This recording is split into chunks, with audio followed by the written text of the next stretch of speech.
Restorative justice. Restorative justice. What is restorative justice? There could be 5 different people sitting in this seat who would describe it in a slightly different way and call it something else. It's an opportunity to bring folks who've been victimized into proximity with the person who caused the harm.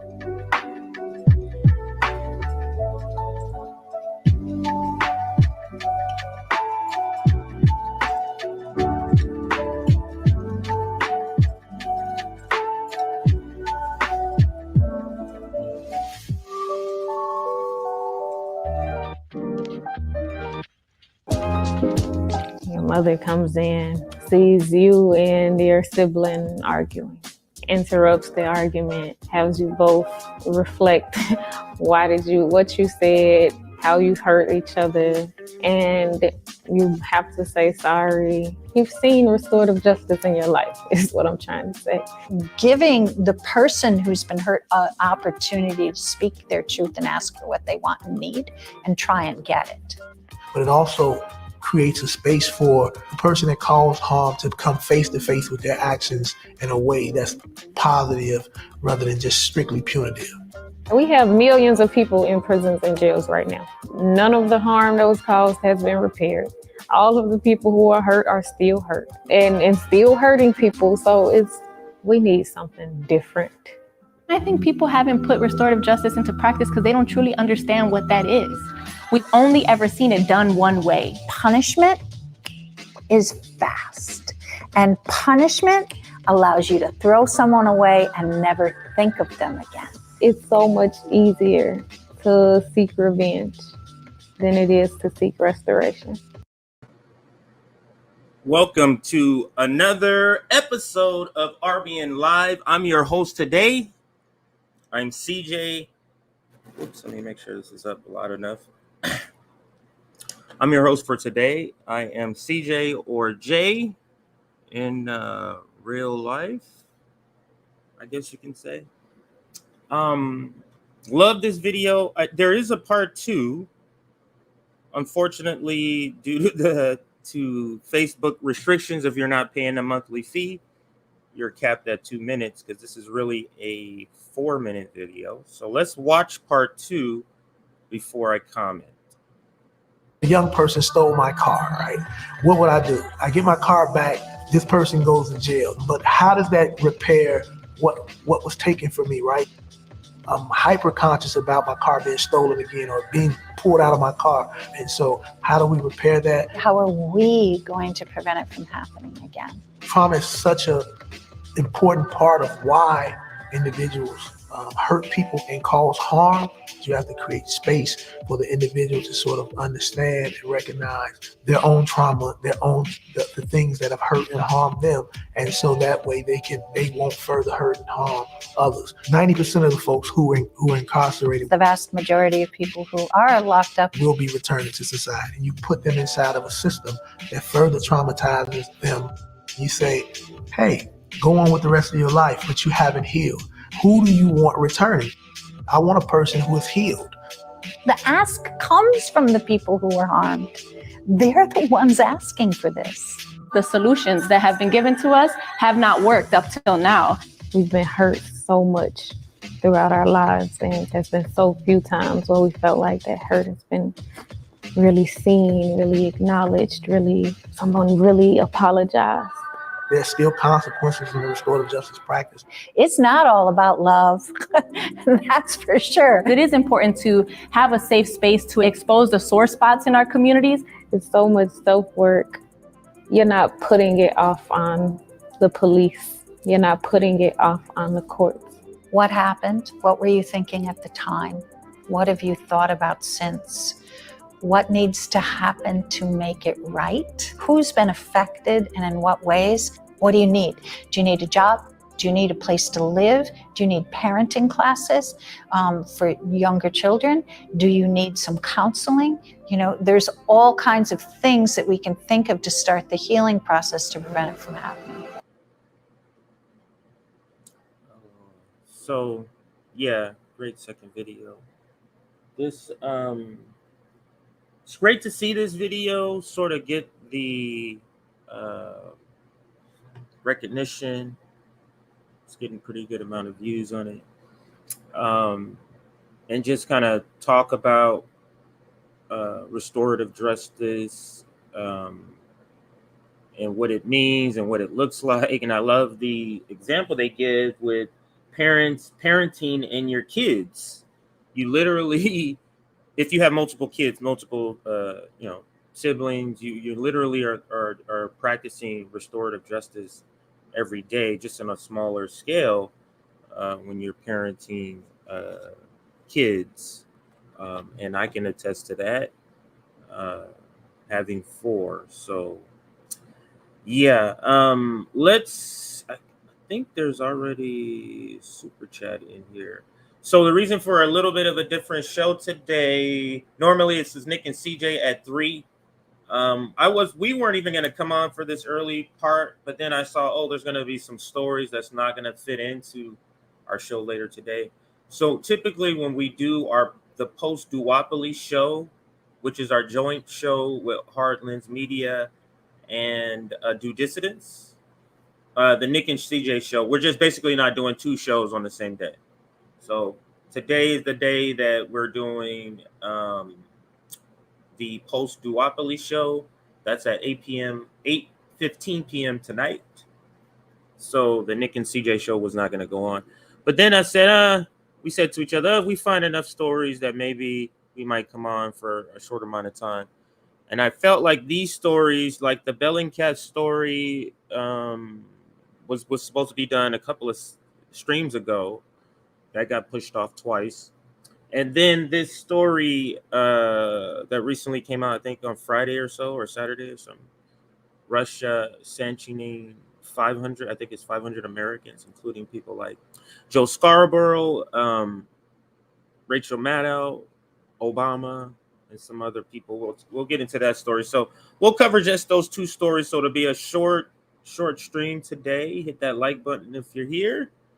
Let's see, where is, auto save says, KJ, can you comment on the fact that CHD has cross-posted content on the Epoch's Times and vice versa? Is it a dark money connection?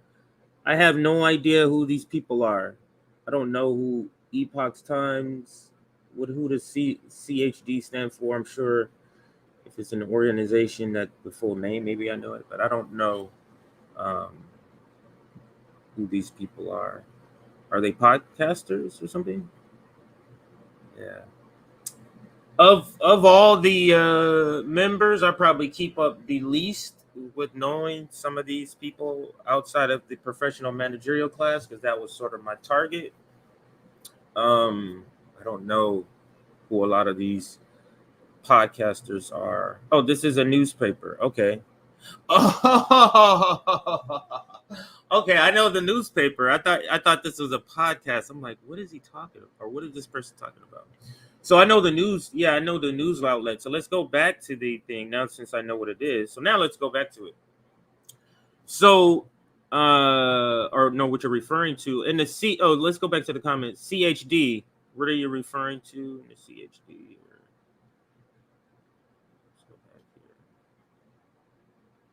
So the acronyms is what I am not following. Oh, nobody has said what it is. So let's just go back to the comment. Can you comment on the fact that CHD has cross-posted content on? Oh, okay. I get the concept, even with now knowing what you're referring to, the Epoch's Times, instead of I'm thinking of a podcast. Even without knowing what CHD specifically is, cross-post time and vice versa. So this cross sort of who you wouldn't necessarily say are in the same sort of boat politically are cross-publishing on each other's content. That is, I have no idea. I don't know enough about the story to know. But I guess we can run that question around some RBN members and see if they know. I have no idea. But I guess that would be jarring if you saw, I don't know what I would use. Like, shoot. Who would we use? Jacobin. Is Jacobin a good example? CNN posting on Black Agenda Report and vice versa. So I guess that could be a comparison that would be raise a few eyebrows, but as far as the details, I am not too sure what that is. So all right, so I think that's the only super chat, and I'm so thankful for this auto save that StreamYard does. Now, let's throw up the graphic really quick and get into these topics. I'm going to try to keep it about an hour, maybe 70 minutes, 60, 70 minutes for this short stream, just so I don't get burned out for tonight, because tonight is the real, I wouldn't say the real, but tonight is the main event for today's stream. So that's a better way of saying it. Let's throw the graphic up. This one here, like I said, one of the stories, 500 Americans sanctioned by Russia. Some of the people on that list is Rachel Maddow and Barack Obama. Barack Obama is the one that all the stories are leading with, and that's the face of like a lot of the when you go look up these articles about this story, they're using Barack Obama as the face. I guess he's most popular president. And then we have Aaron Monte and Max Blumenthal talking about a recent, I guess you can say, segment on CNN. It was a Chris Hayes show where there was a guest on there talking about, it was a reporting from Bellingcat, and I guess Elon Musk in an interview made some statements and saying that's pretty much a front story. And then we have Aaron Monte and Max Blumenthal with some great critiques, and actually a story that Aaron Monte wrote that we're going to be covering for that. And we will now look at some comments here. I do want to just shout out some regular comments. Yeah, I did see a couple early on. Yeah, let me scroll up to see. If you're just joining us, hit that like button. Thank you for doing that. Bryce, a regular, and also Dee. We already know people. These are our foot soldiers on the ground. Understand? Look, YouTube is not doing these guys any favor, or doing these people, I should say, not guys, people, or any favors. So, help them out by hitting that like button. So if you can do that, please hit that like button. That will bring more people in the chat. And I wonder if we can get some Elon Musk kind of people, like fans of his, that may push back on this story. That'll be interesting. Yeah, that'll be interesting to get some like that. So hit that like button. Some people acknowledging that they hit it. And then we have Dana. Shout out to Dana. What's up, RBN peeps? Let's see. Any other regulars? Let me just make sure we shout out. A lot of you talking to each other, knowing each other from all the different chats. That's awesome. And let's continue now. All right, so now that I'm caught up in the comments, actually, there is a couple of announcements. We are working towards a Rumble launch. We will be having a Rumble launch sometime in June. Also in June, there's quite possibly going to be events at all of the chapters on the same day. I have for the Long Beach chapter, there's a Skid Row event. In Boston, the first event is a Comrade event. I think it's going to be like a barbecue in Boston. Rome has the library. So we're trying to coordinate a particular day. It may not work, or they might just be different events on different days. But if we're able to coordinate a couple of events at the different chapters that's going on in June, we will hope to bring that to you. So if you're also able to contribute to our labor fund, that's scrolling at the bottom, all of these great graphics that you see, completely made up from scratch by our great editor, Erin. Here is the outreach about the Long Beach chapter. She made this. I mean, this is just a phenomenal flyer. Post-duopoly, one of our generic flyers. A show that have not launched because of scheduling, but we're still trying to get that going. But that's another one just to show you some of the graphics. So if you're able to contribute to our labor fund, the person who does our graphics and a lot of our video work, editing, please contribute. Our Venmo is Revolutionary Blackout. And scrolling down at the bottom, if you prefer GoFundMe, and they accept everything, credit card, debit, and all that stuff. So if you prefer GoFundMe and more transparent way of donating, I would say GoFundMe is probably the more popular. But currently trying to raise $1,000 for that. But again, just some, and these are just some of the graphics. These are just some great graphics that are made by Erin. And if you go to our Twitter, the pinned video is of the pinned video on our Twitter page. I don't know if I have a second to go to it. The pinned video on our Twitter page was also done by Erin. And I'm not going to play the sound because we'll get a copyright strike. They'll allow us to play it. Like the video is by the music is by Nas, rapper Nas. So he does allow you to play it, but the royalties go to him if we make any money. So I don't want to get it blocked for any reason. So, but let's look at the great work that Erin has done for RBN. This is the video work. I'll play like few seconds of it in just a second. I think you can play 2 seconds before it gets plugged. But this is about cops murdering kids. And this is actual footage that she put together. And you see the cop's name and the actual victim on the other side. There is a mistake in one of the videos. There's a correction video out there, but the victim name is doubled in one of them. So just to point that out. But this is a great video. The just creativity. Don't give her anything too constraining when we say, hey, can you put this together? Just kind of give her some guidelines on what we want the effects to be and what we want to be shown in the video. And this is what she came up with.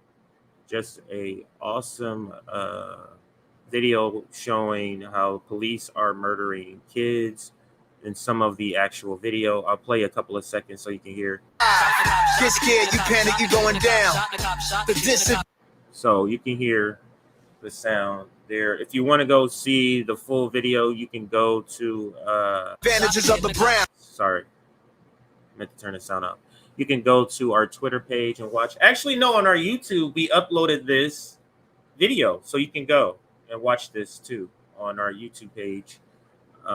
Very, very good work that Erin has done. So again, scrolling at the bottom, if you're able to contribute $1, $2, $3, $4, we're currently raising $1,000. You can go on our GoFundMe and see how close we are to that amount. And this is, every month we try to raise about $1,000 is the target to raise for our employees. So if you can contribute, please do. All right, so let's move on.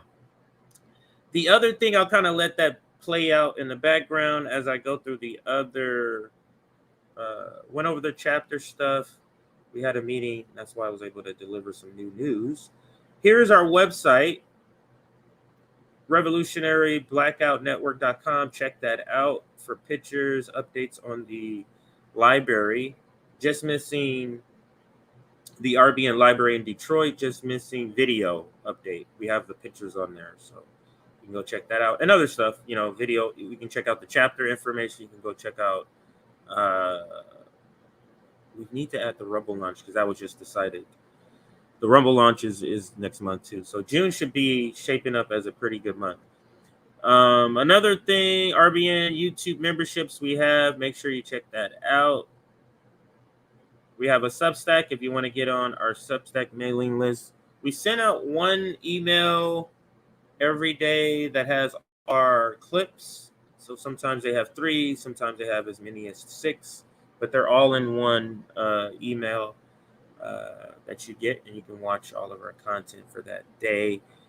All of our clip content. Live content, there is a separate email that would come for any live content that we may do. And I think I ran through all of them. Just making sure you hit that like button. We are really up against the algorithm with suppressing us, so make sure you hit that like button to make sure we get to our goal. Let's make our target 200 right now. We're at 227 people watching right now. Let's have a target of 200 likes. All right, so I don't see any more super chats, so I will get to some of your comments in just a moment, but let's go ahead and jump in to one of the topics. Let me see if this is an RBN member. Here, a second here.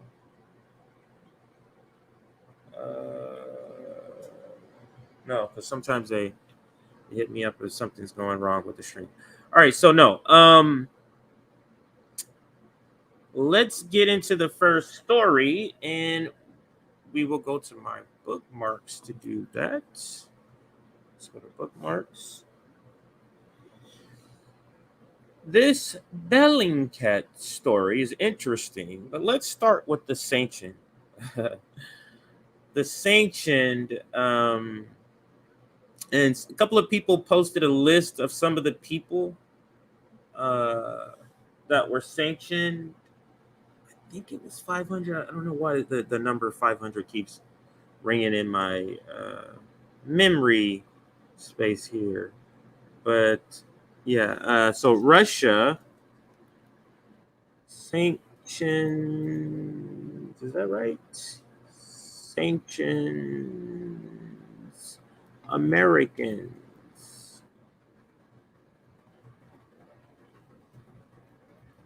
Including Obama. All right. Let me know if I think that's right. Sanctions, right. That's right.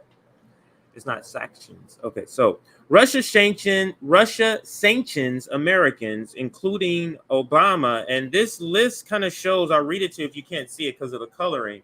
This is taken from the Morning Joe segment where I found this out, and then I looked up the story. Russia announces new sanctions against Americans, and they, of course, have President Barack Obama listed there. White House Chief of Staff Jeff Zients. I do find that interesting. That is interesting. Special Counsel Jack Smith, New York AG Letitia James, Georgia Secretary of State Brad Raffensperger, Lieutenant Michael Berg, former Department of Homeland Security Secretary Jay Johnson, White House Advisor Anita Dunn, Joe Scarborough, Rachel Maddow, Brian Williams, Seth Meyers. Now, the way that liberal media, including Morning Joe and Joe Scarborough, is spinning this is that, this happens to be all the people who have criticized Donald Trump. So they're trying to make a connection with these sanctions to Donald Trump. Which is what that's what the spin that they're trying to do right now. Let's go to we're gonna go to the video in just a second, and it's a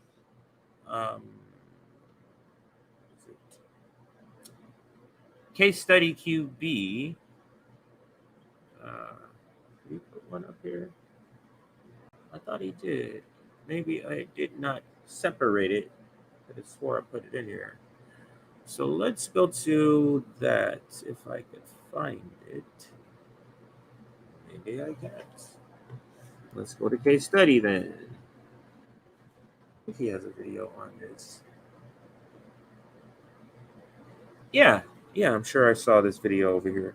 Oh, you know what? I think I saved it on when I was logged into the main account. Now I'm in my account. So let's just scroll down and locate the video discussing right around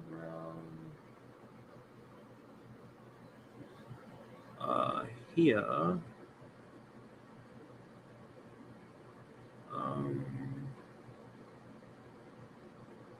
was this a while back? Could have been a while back, I guess. Anyway, I got my other receipts in my I got my other receipts. So let's go through those.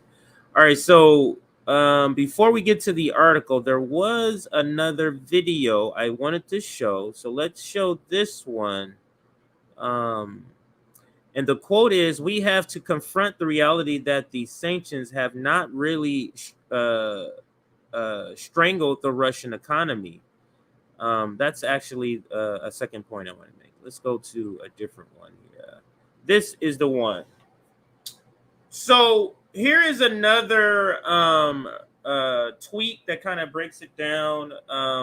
Russia has announced a new round of sanctions against a specific list of 12 Americans. It's almost if Trump wrote the list. So that's what I wanted to show. I wanted to show. So this is the spin that they're giving, is that this is Trump. These are people all against Trump, and they're listing the people, or they're showing the people's faces, that somehow this is some sort of a list put together by Trump. So let's go to the article now. So I'm going to stop sharing here and share with you this article. I got two. Let me share with you first just the headline, and then I'll start with probably the Guardian article. So this one first with Reuters says Russia, yeah, that's where I got the 500, says 500 Americans to be banned. List includes Obama. So that's where I got that 500 number from. And now let's show you the article we're going to read from. And let's go to the Guardian for that one. Again, both articles leading with a picture with Obama, even though there's 500 Americans. This one says 500 too. So Obama among 500 banned from Russia in retaliation for U.S. sanctions. And the reason I picked this article was specifically for this part that they say in the headline here, because that kind of gives away the slant. And so I was curious, like, why are they giving away their slant so boldly in the headline, which is not typical sometimes.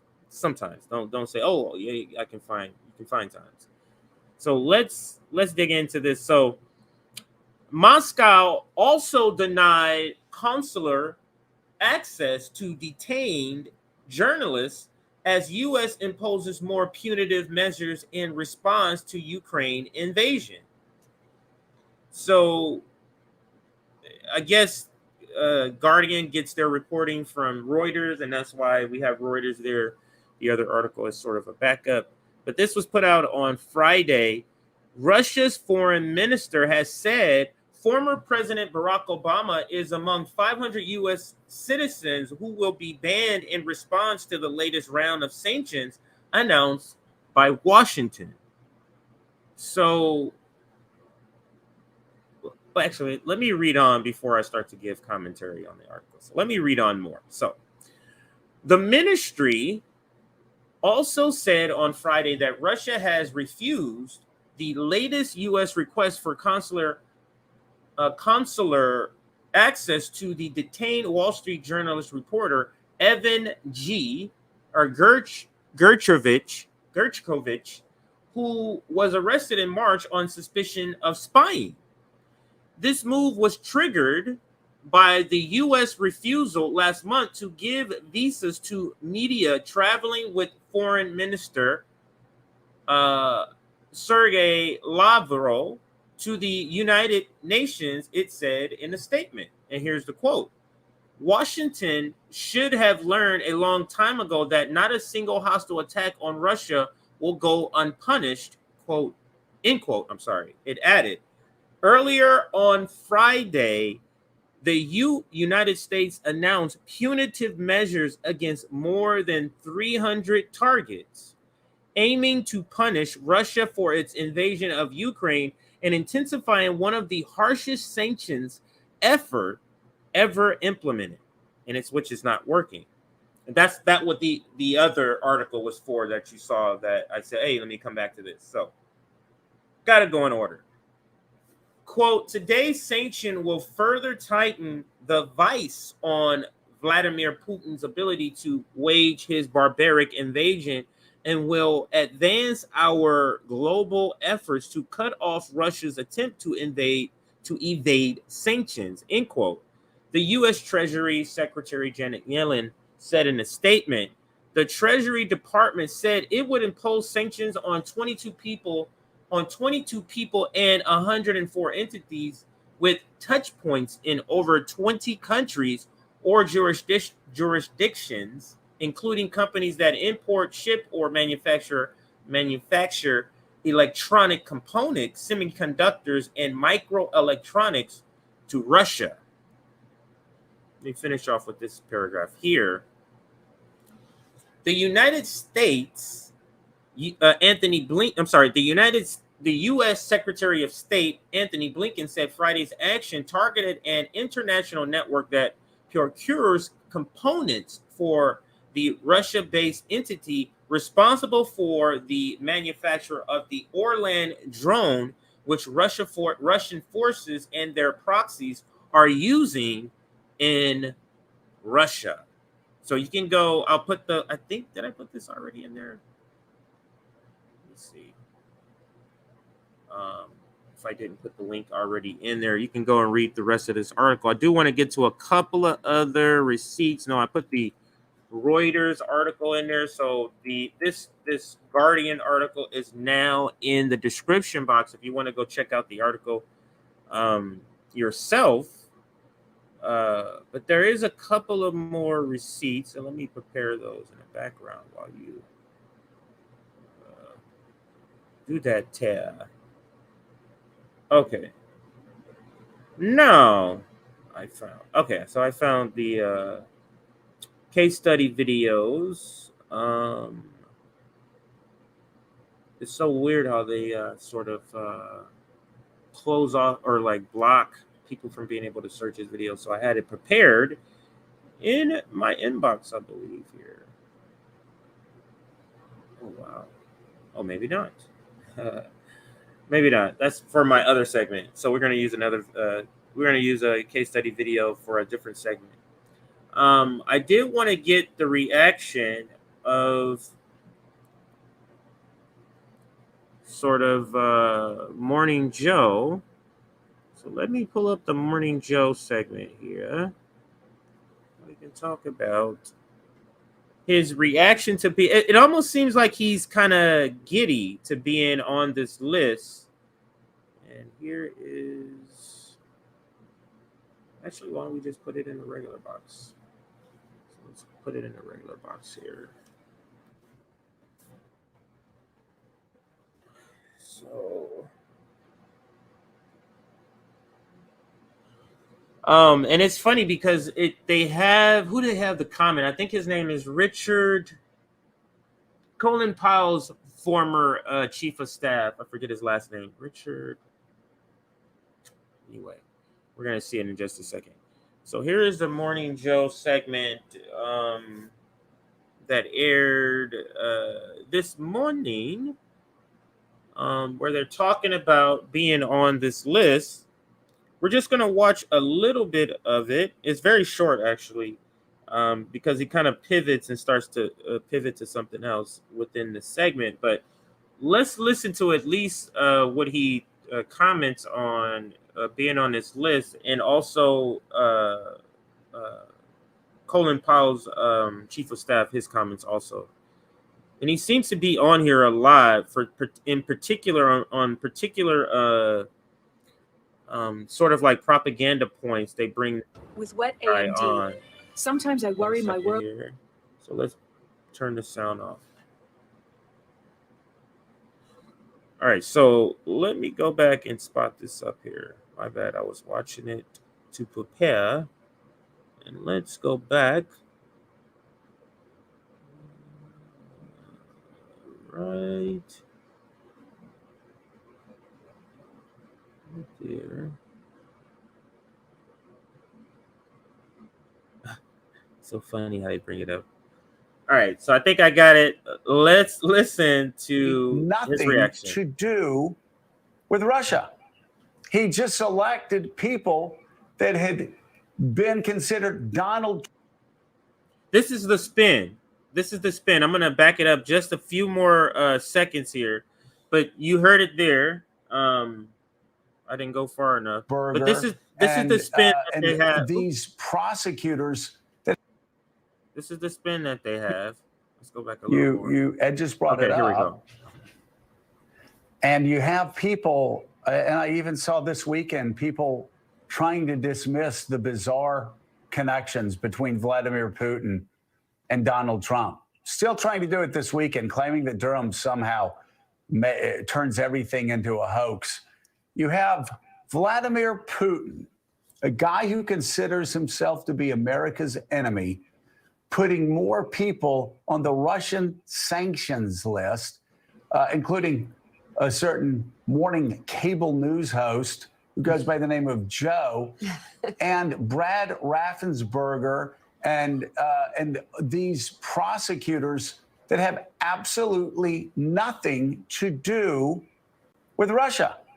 He just elected people that had been considered Donald Trump's political enemies. Again, a foreign country sanctioning a Secretary of State of Georgia.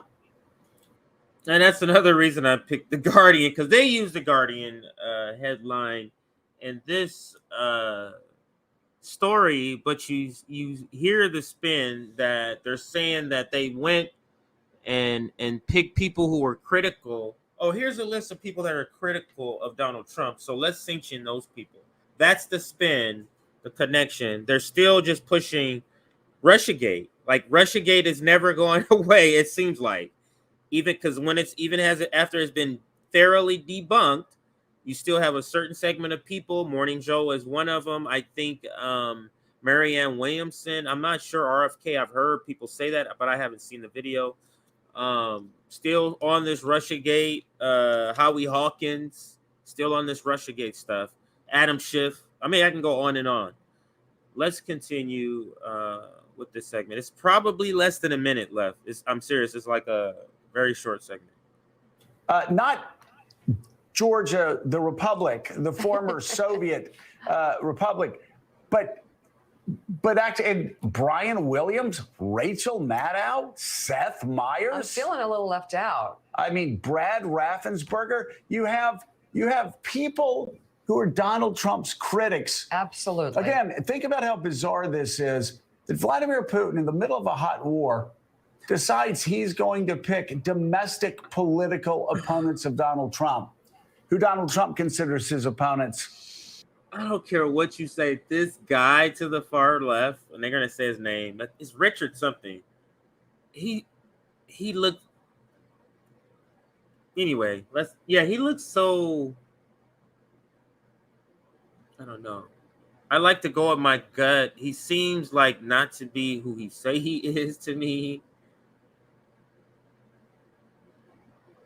Seems to be, I don't know, just reading his demeanor. After a couple of segments, I'm getting a vibe that he's part of an agency, but not in the way that you guys would, not in the way that he says, oh, I used to work here, in a different way.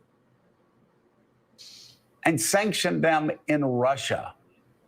How strange is that Putin Trump connection, and how much stranger can it get?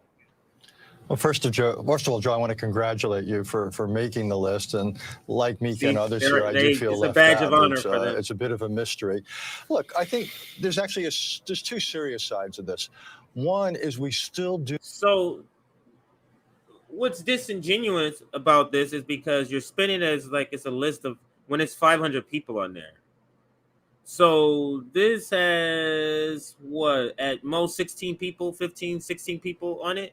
So 16. Let's just round it up. 20 people out of 500. So 480 of them. What's the explanation for 480 of them? You get what I'm saying? Like, it's just it's the need to connect Russia to Trump at every angle, even if your whole Russiagate powder keg has collapsed. Do not know what is behind or at the Trump-Putin relationship. It's inexplicable on foreign policy terms. Let me just put it that way. There's something here. Remember Churchill's old line about the Soviet Union, a mystery wrapped inside a riddle, wrapped inside an enigma. That's how I would describe that. Something just doesn't add up. The other thing is when you think about Putin's strategy on Ukraine now, what is it? It's to play for time. Things have not gone well, to say the least, over the last 16, 17 months. And what he's hoping is that Ukrainian or NATO or American resilience and staying power fades. Well, right now, if you're Vladimir Putin, what is your card in the hole here? It might be the 2024 elections, that he might just be thinking, if I can just hold out through that, there is a chance that U.S. policy will fundamentally change if Donald Trump comes back into the Oval Office, which means, among other things, more Russiagate. More Russiagate. Let's just suggesting the hope for some type of diplomatic effort might simply be pushed off by Putin. Again, hoping that this is the one thing that can save him from what is clearly a colossal strategic defeat that he's brought upon himself. Yeah, that he's brought onto himself. And you look at what he's like. This is a good description of him. That guy comes on the show when there needs to be a clear understanding of what message needs to be put out. You heard that description that he had? That's like that's not like a description like you're just talking. That's a description like I studied what I need to go out here and say. And that's why I said this guy seems like he's part of an agency. I'll just say. Donald Trump said about NATO. You look at what he said when Jonathan O'Meara asked a question in Helsinki, saying he trusted an ex-KGB agent more than he trusted Americans on intel. You go back to what he said on this show in December of 2015 when we kept pushing him about Vladimir Putin killing journalists and killing political opponents. Donald Trump said in 2015, December 2015, he said, yeah, well, America kills a lot of people too. Saying whatever he could say to defend Vladimir Putin. I mean, how much more do you need? It just layers and layers. Doesn't line up. So moving now to the debt ceiling, President Biden and House Speaker Kevin McCarthy are expected to meet. So I'm going to rewind that last part again and let them say it again. And then, because like I said, it ends there. You see them, they pivot to the debt ceiling. Oh, you go back to what he said on this show in December of 2015 when we kept pushing him about Vladimir Putin killing journalists and killing political opponents. Donald Trump said in 2015, December 2015, he said, yeah, well, America kills a lot of people too. Saying whatever he could say. Is that not true? Isn't that true? And that's another reason, and we've said this many times in many different segments, that's part of the reason, or at least I have, let me just say I said it. I don't want to make anybody else take a responsibility. I've said this many times. 15 when we kept pushing him about Vladimir Putin killing journalists and killing political opponents. Donald Trump said in 2015, December 2015, he said, yeah, well, America kills a lot of people too. And the question is that untrue? So the point I was going to make, I've said in many segments that this is one of the reasons they don't like Trump. He says stuff like this. He says stuff like other countries aren't kicking in enough money in NATO. He says these things out in public, which are true, probably critiques that the establishment have of what's going on. It's just not something they want to be said out in public, especially not by the president. But that is absolutely true. But when you're trying to put on the face that you're not a warmongering imperialist, unhinged maniac, you can't have the person who more closely resemble who you are. You need a fake person's face. You need that Joe Biden smile, which he doesn't have now. I guess it's a dementia smile. But that Barack Obama smile, that Bill Clinton smile. I don't remember a George Bush smile. I remember a George Bush grin. So you get what I'm saying. It looks like I got another super chat. I love RBN Christian Ruiz. Thank you for that. We love you back. We love all of our community and our comrades. Appreciate all the love we get from everybody. I think we can end it there. The debt ceiling, I think I want to save the debt ceiling conversation for tonight with the post duopoly show that's going to be airing tonight, 8:30. Make sure you check that out. It's called the post duopoly show. Because it has to do with the red blue game. Because remember, Joe Biden, I'm not cutting. That was all. This is all a dance. He says, I'm not cutting it. Damn those Republicans for the election. And then that's literally what he's going to do. And his report's already out that this guy is going to be agreeing to cut lots of agreeing with some of the Republicans' cuts, and then you want to blame them. But this is the Democratic Party. This is the lesser of two evils. You can't say I'm voting for progressive because they believe in Medicare for all, but that progressive is joining the team that's doing this stuff. Those can't be disconnected, in my humble opinion. All right, let's close this segment and throw up some comments, I guess, before we get out of here. See if anybody had any thoughts on here. Yes, you can say that again. Nick is going to have another couple of guests on to go over some more MMT stuff, so that'll be soon. George Bush grin. I remember that. Yes, he had more of a grin, not a smile. Everybody else held it. A lot of the presidents had a smile. He had a grin. I bet Joe's eyes get tiny when his glasses come off. He does the squinting of a person that can't see good. I think I may do that when I need glasses. So, where is 4.5 million deaths caused by U.S. since the Gulf War, according to a recent Brown University study. Yes, that's another segment we got to cover. That is, you just made me remember another segment of that story. I'm sorry, that we hadn't gotten around to covering. So let's make sure we hit that like button. The last goal was 200. I'm sure we hit that goal already. And now let's get into the final story as I check our count here. So I'm going to cover this Bellingcat story. Of course, the key part of this story, or the key part of this segment, will be the video with Max Blumenthal and Aaron Mate. It's a short video we will cover really quickly. Thank you for getting us to 250 likes, way over the request of 200. Very, very, very much appreciate it. We are at 300 viewers. Could we do 25 more? So let's do 325.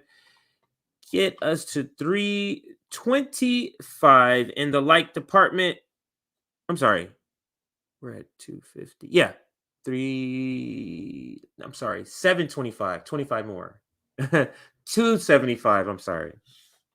I'm tripping.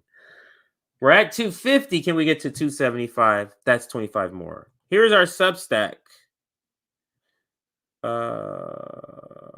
We don't have the subscriber count on here anymore. Somebody must have deleted it, but we're approaching 34,500. So welcome to all those brand new subscribers. We are still being severely throttled. So make sure if you are a subscriber, always double check here and there that you are still subscribed. So now let's get into Max Blumenthal and Aaron Mate talk Bellingcat, because progressive world, and I guess you can say the professional managerial class world, the overall world, not just the professional managerial class on the left. I guess Bellingcat is a online outlet. Mate, I should say Mate, not Mate. Aaron Mate. That's how I hear him say it. So Max Blumenthal and Aaron Mate talk Bellingcat, and also in the context of Elon Musk. So let's go to the first.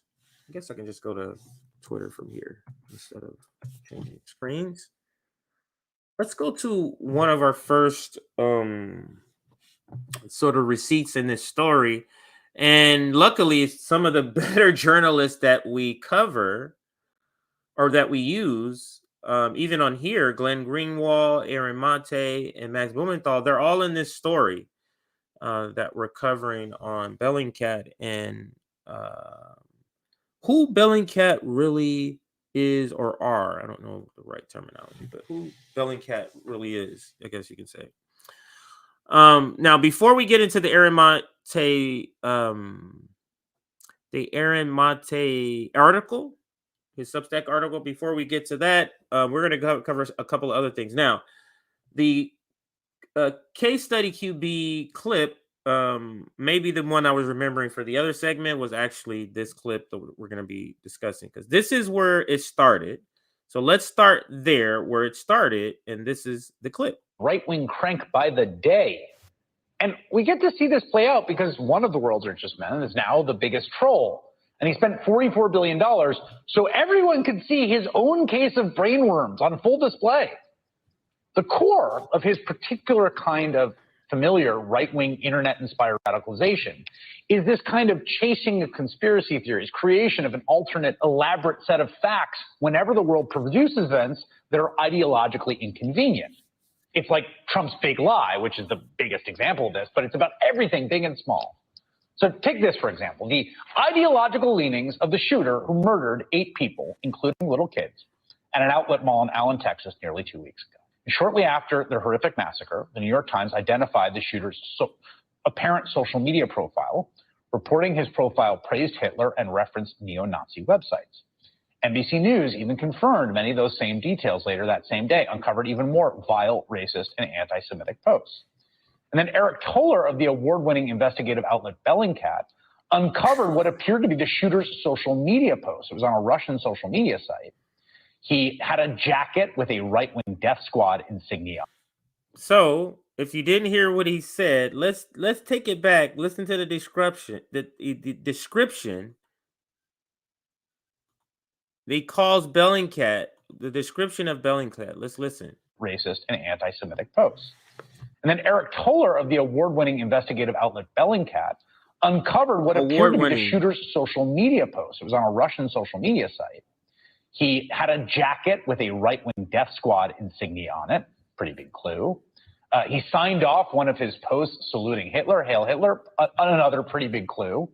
But if there was any lingering doubt about his politics, here are the photos of the guy. The apparent tattoos he had. Yes, that is the SS emblem and a swastika. This is not an edge case. And Bellingcat is not some fringe outlet. They are actually a remarkable outfit, award-winning, internationally renowned organization. But according to Elon Musk, this whole thing was just some elaborate conspiracy theory. He accused, baselessly, Bellingcat of specializing in psychological operations or psyops on Twitter. And then, after shown to be wrong, he basically doubled down. After shown to be wrong. So this is what Elon Musk tweets out. Didn't that story come from Bellingcat, which literally specializes in psychological operations? I don't want to hurt their feelings, but This is either the weirdest story ever or a very bad psyop. That was May 9th that he tweeted out and where this comes from. So let's go back just slightly to hear a little more what he says. Bellingcat of specializing in psychological operations or psyops on Twitter. And then after shown to be wrong, he basically doubled down, elaborated on this conspiracy theory to CNBC. When you link to somebody who's talking about the guy who killed children in a mall in Allen, Texas, and you say something like it might be a bad psyop, I'm not quite sure what you meant, but... Oh, in that particular case, there was somehow that's so. I wanted to play it before I started laughing. So this is a clear propaganda tactic where they'll show a clip of a person stuttering or fumbling over their words. They use it a lot when they're trying to show a person as crazy conspiracy theorists. They'll use that. They'll be talking, yeah, he's blah, blah, blah, and he'll say this, and they'll say, and he thinks this, and they'll cut to the clip. It's all to give the impression, see, this is a bumbling idiot. Now, Elon Musk could be that. I'm not saying he's not, but that is the tactic that is being used here by Chris Hayes and his producer and his whole team. We'll come back to that video, but that is hilarious. I thought that was hilarious to me, and I wanted to play it up until the awkward pauses there. Let's go to Glenn Greenwald first and get what he says about Bellingcat. And this is all sort of around this tweet. Let's go to this tweet first, which is this tweet. Of course, Elliot Higgins, CIA. Let me retract that. This guy, CIA friendly. Let's use that. CIA friendly Elliot Higgins tweets this: journalist, next time Elon Musk falsely accuses Bellingcat of being a psyop on TV on your TV show, maybe push back a little and ask why he thinks that. That's what Elliot Higgins says. And then based on that, this person, Timothy Snyder says, Bellingcat is a treasure trove of hugely important investigative journalists. Yes, that's what he said. And he's quote tweeting Elliot Higgins. Now, to where we want to go to, and that is Glenn Greenwald's tweet, because I need to show you that backstory to show you what Glenn says about Bellingcat being a treasure trove of hugely important investigative journalists. Glenn Greenwald says that Bellingcat is funded by the U.S. government's CIA adjacent arm, the National Endowment for Democracy, the NED, which we're going to refer to that in another tweet, and EU government agencies is well documented, including in its own financial forms. Of course, its biggest fans are those whose views fully aligned with U.S. foreign policy, which Timothy Snyder's does. And then Glenn goes on to say, few things are more revealing than the fact that the outfit funded by the CIA propaganda arm and EU government agencies and Soros is not only considered a news outlet by Western journalists, but the one they most revere. It's full alignment and all but explicit access.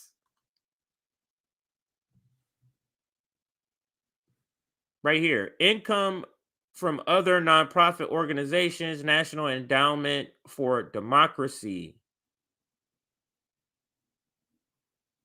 EU listed there. Funding and partnership. Bellingcat currently receives grants from the following organizations: EU,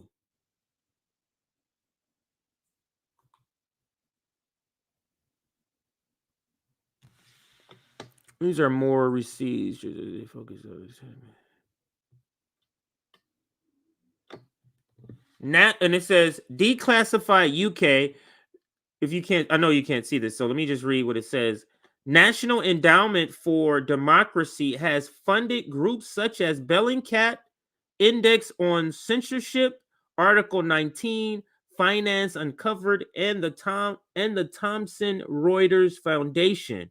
Former CIA officer tells Declassified the National Endowment for Democracy is a vehicle for U.S. government propaganda. That's Glenn Greenwald with the receipts here. And then it says, oh, wow, judging by replies, Bellingcat propagandists have convinced their followers that it's Russia propaganda to believe their funders, the National Endowment for Democracy, is an arm of the U.S. government and CIA, which everybody already knows that. Glenn continues on to say propaganda is enabled by historical ignorance. Propaganda is enabled by historical ignorance. From the well-known Kremlin outlet, ProPublica, that's a joke. In the frequently asked questions on its sites, National Endowment for Democracy acknowledges its ongoing relationship with lawmakers, saying that its continued funding is dependent on the continued support of the White House and Congress. Alan Weinstein, a former acting president of National Endowment of Democracy and one of the authors of the study that led to its creation, told David Ignatius in 1991 interview, quote, a lot of what we do today was done covertly. Listen to what he's saying here. This is what he's saying about the National Endowment for Democracy. A lot of what we do today, we as the National the NED, a lot of what we do was done covertly 25 years ago by the CIA. The biggest difference is that when such activities are done overtly, the flat potential is close to zero. Openness is its own protection. I guess.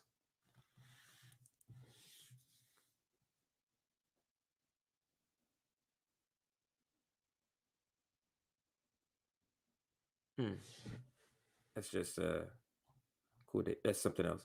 So I mean, love these threads that you know who does these threads? The three journalists that we were talking about today, Glenn Greenwald, Max Blumenthal, and Aaron Monte. They all do these very informative sort of threads. Now let's go to Aaron Monte's tweet on the same subject. Now, Aaron is quote tweeting Jake Tapper because Jake Tapper also speaks on this. And let's bring up Jake Tapper's tweet. So it's the same clip. This is from I think CNBC, the business channel, where they have the same clip that we kind of spoke about. Jake Tapper quote tweets that and says, Bellingcat is a great journalistic organization. Wow. What does that say to say our media people are calling a CIA sort of cutout organization or adjacent organization, I should say, is this great journalistic organization? Conversely, Musk once linked to a deranged article about Paul Pelosi in the Sacramento Observer, a nutjob website that claimed in 2016 that Hillary had died and had been replaced by a body double. That's Jake Tapper. But Aaron Monte comes in and says this to Jake Tapper. Bellingcat is a NATO state psyop, as their own state partners admit. A leaked report for the UK government states Bellingcat was somewhat discredited both by spreading disinformation itself and by being willing to produce reports for anyone willing to pay. And here is that leaked document where, and this is the receipt. And here is that leaked document. And you can see in this last part here, other concerns were that the CBDA and ISD had analytical shortcomings and that Bellingcat was somehow discredited both by spreading disinformation itself and by being willing to produce reports for anyone willing to pay. That's Bellingcat.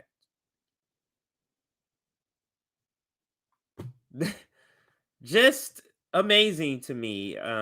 Just amazing to me. Let's go back. Is there another receipt before we get to the video here?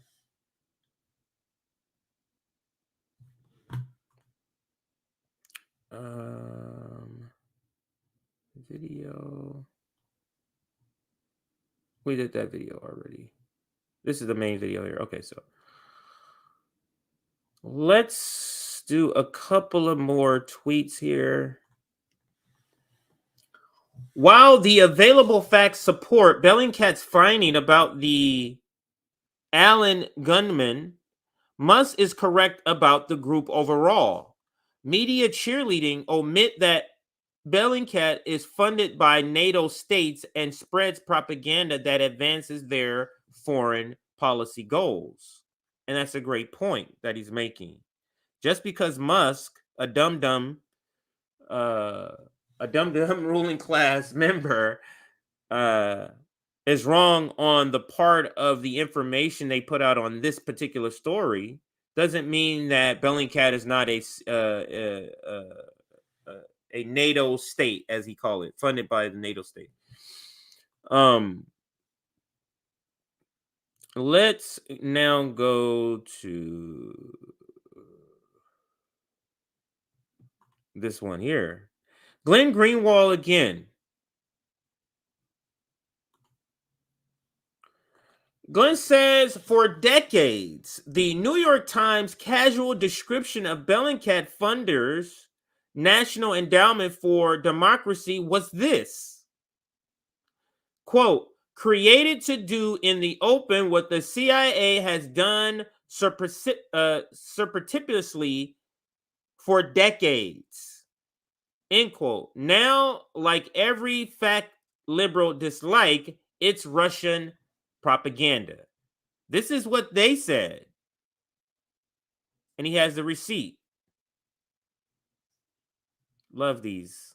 Love these threads. So, that was part of the thread. I just didn't finish it.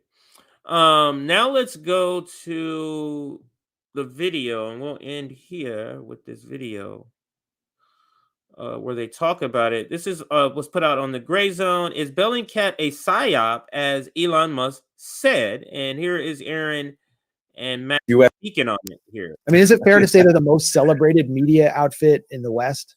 Yes, and certainly the most whitewashed, because nobody ever acknowledges who funds them, which is the U.S. government and various Western cutouts and spook firms that profit off of the Syria dirty war. They actually recently published the first time. For years, it's been secret how much they get from the National Endowment for Democracy, which is the U.S. government's regime change arm. They've kept that totally secret. If you try to search for it on the NED database, Bellingcat wouldn't even come up. But Bellingcat finally acknowledged it, and the NED is their top funder. Yeah, I'll throw that up on screen. Here's Bellingcat's financials. National Endowment for Democracy gave them $212,000 in 2021. The National Endowment for Democracy is the regime change arm of the U.S. government, has been involved in fomenting coup attempts from Venezuela to Nicaragua to Hong Kong to pretty much anywhere there's a color revolution. And then this is some of their private company funding. And on that list, and Kit Klarenberg has a great article on this up at the Gray Zone from a few months ago. So on the list includes Adam Smith International and Chemonics. And these firms, you might know Adam Smith International because that's a firm that came to fame during the Iraq War when they were heavily involved in the Bush administration's plans to remake Iraq into like a neoliberal paradise. And I believe they're also involved in Afghanistan too. So they're basically war profiteers, along with Chemonics as well, a firm that does similar kind of operations. And Zinc Network, that is essentially, that's a British state cutout, right? Zinc. Yep, it's an intelligence cutout. Yeah. They sponsor, like in Syria, they set up the AstroTurf media organizations to push the armed opposition's narrative. Yeah. So that's who's funding Bellingcat. It's U.S. government organizations directly, other Western state cutouts, and then companies that profit off of these same government's dirty wars abroad. That is who's supporting Bellingcat.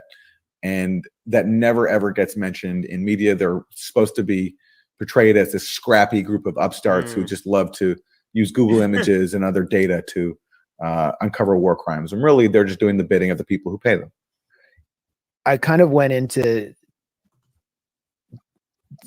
the early days of Elliot Higgins, and it tells you why, for example, foreign policy says Bellingcat says what U.S. intelligence can't, and that CIA officers say they love what Bellingcat does.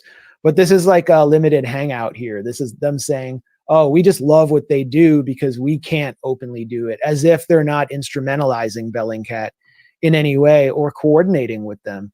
But you look back at Bellingcat's history, and it goes back to Elliot Higgins' days. He was a gamer, right? And he was known as Brown Moses. And he pretends to be like this stay-at-home Mr. Mom who stumbled onto these international intrigues because he was just a master of Google Earth. And he's surrounded by just these maverick. Hey, you remember Elliot Higgins? He was one of the tweets. He was the genesis to one of the quote tweets.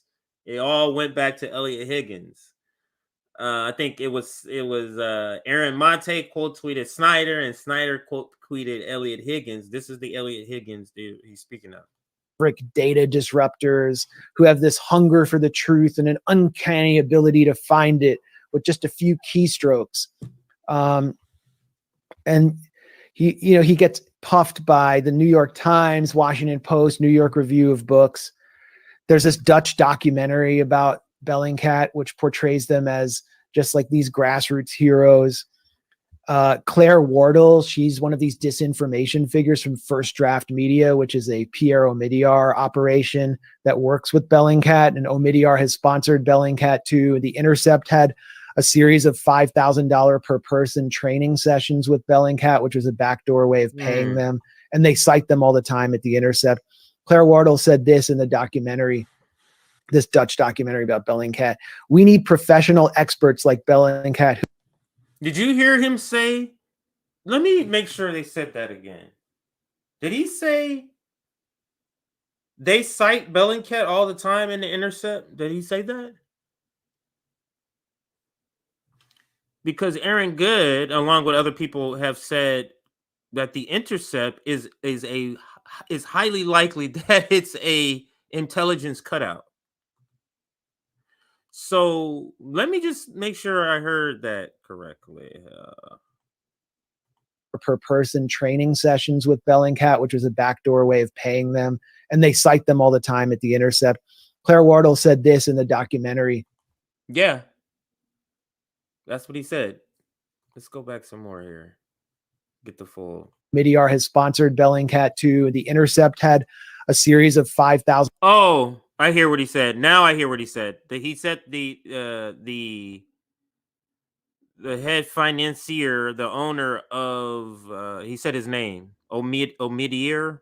That's what he said. Okay, so now I get it. Figures from First Draft Media, which is a Pierre Omidyar operation that works with Bellingcat, and Omidyar has sponsored Bellingcat too. The Intercept had a series of $5,000 per person training sessions with Bellingcat, which was a backdoor way of paying.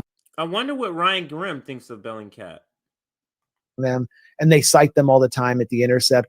Claire Wardle said this in the documentary, this Dutch documentary about Bellingcat. We need professional experts like Bellingcat who can help audiences navigate this information space. Do we? The reality is that that's basically saying we need somebody to help us navigate, propagandize people. That's how, I would take that. And it's interesting because there's another story that I'm hoping to get to tonight on the post duopoly show, where it's Barack Obama. Let's go to bookmarks. What is it?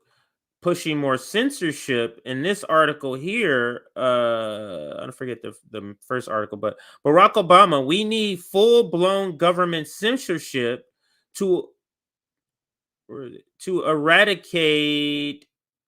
Hang on a second here. To eradicate independent media. I don't know how I forgot that. We need full-blown government censorship to eradicate government media. And like this person here quotes, this is gritty as the way. It's not easy enough to propagandize anymore. The solution is more censorship. And he's basically in this article, we're going to cover it tonight on the post-duopoly on the post-duopoly show. We're going to go into this article a little bit more, but Barack Obama is basically saying there's too many independent outlets who have a voice. He's like, back in my day, there was just 3 networks, so everybody kind of, had the same set of facts. Now there's too much. Everything is splintering, is how he describes it. So it'll be an interesting discussion to have with Heartland's Media and and Due Dissidence. And then of course we're going to be talking about this later. Personal note, Peter Dow quitting the Marianne Williamson campaign. So of course we're going to cover that tonight, so don't forget. Tonight is let me see, do we have a generic flyer for us here? I don't see it.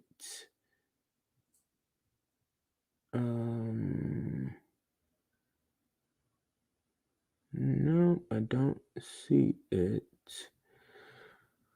So I'll download it in a second. But for the post duopoly show, we will be covering this story too, and that is Peter Dow leaving the campaign. Actually,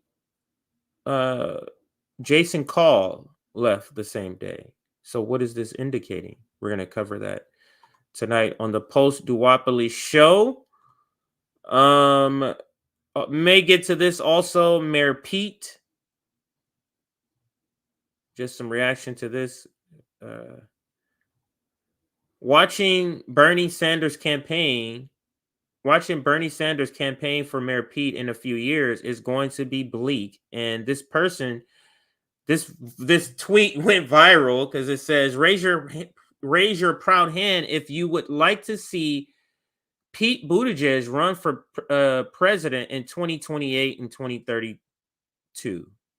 And it got a lot of reaction from people. So probably going to cover that. The censorship, the Mayor Pete, the quitting of the staff. And there's one more that is not listed here that I think I'm missing, but that's okay. What is this important receipt?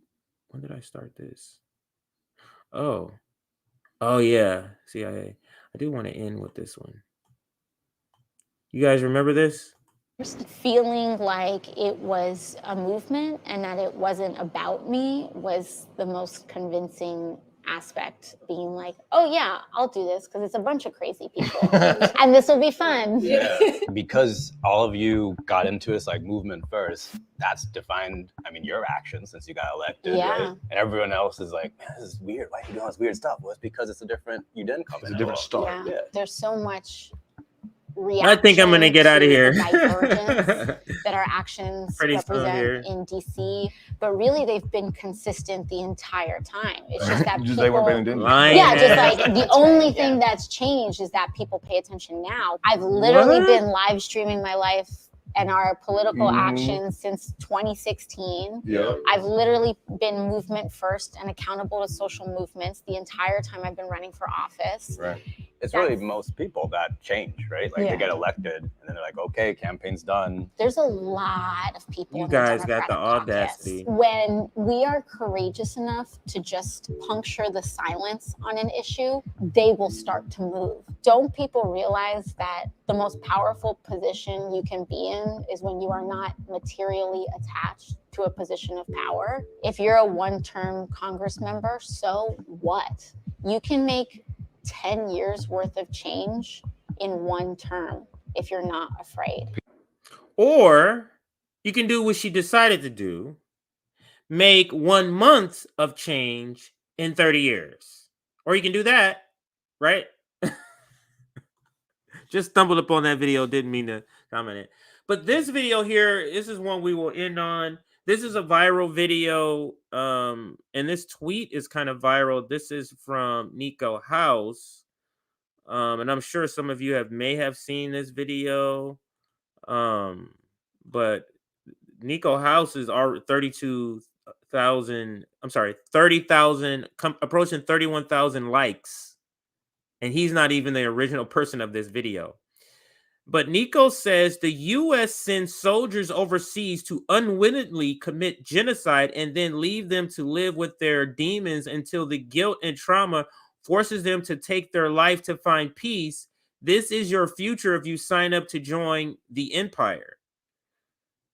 And again, that's 31,000 likes. So I'm going to leave you with this video. Make sure you hit that like button. I really do appreciate everybody who dropped by today to check out this video. Don't forget to let me show you the video. Let me show you the graphic. This is our generic, I wouldn't say generic. This is like our logo sort of graphic. I have one for Straight Out of Politics, and I'm going to show you in just a second here. It's loading into the StreamYard system. But this is what you want to look for tonight. There might be a more specific graphic, but the post-duopoly show tonight, don't forget, 8:15 Eastern, 5:15 on the West Coast, 8:15 Eastern on the East Coast, and in I think China, 12 hours. That would be 8 a.m. 8:15 a.m. on Tuesday. So make sure you check that out tonight. We're gonna leave you with this video. Don't see any more super chats. I will join. I will toss up some comments throughout this last video. Here's 2 minutes. I'll toss up as many of your comments during this last 2 minutes. Thank you for joining. Again, if you're able to contribute to our fundraiser for our employee fundraising, our labor fundraiser, scrolling down at the bottom, we're trying to raise $1,000. You can check out the Venmo and the GoFundMe down at the bottom. Hit that like button. Thank you, everybody. Check this video out. If you haven't seen it, this is something I do recommend you at least take the time, take 2 minutes to watch this one. Government failed this veteran and he didn't expect that. 7 times over the course of the last 6 years, dude. The VA has continued to let me down. I just want some continuity of care with mental health providers. these doctors keep quitting, they keep switching. And then the one doctor that I really liked, who talked me off a ledge the last time, refused. I had a split because they fell in a network, and then they came back in a network. So I went the last 2 years dealing with my own demons myself and trying to hold it together.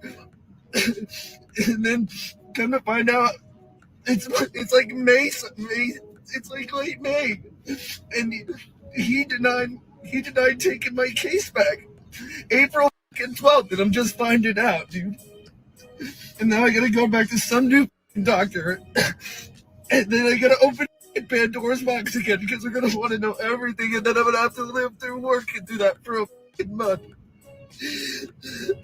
I just want some continuity and care, dude. I'm fucking so tired of it. I just want to be able to talk to the same person and have the same individual manage my goddamn meds. I've been off all my medications for 2 years. I've been doing it on my own, man. I'm just white knuckling. I'm gripping. Jesus, I'm so tired of it. It's not a lot to ask. I just want to be able to talk to the same person and not continue to have to retell these fucking stories that torment me. I fucking get it now. I really do. I just want some continuity of fucking care.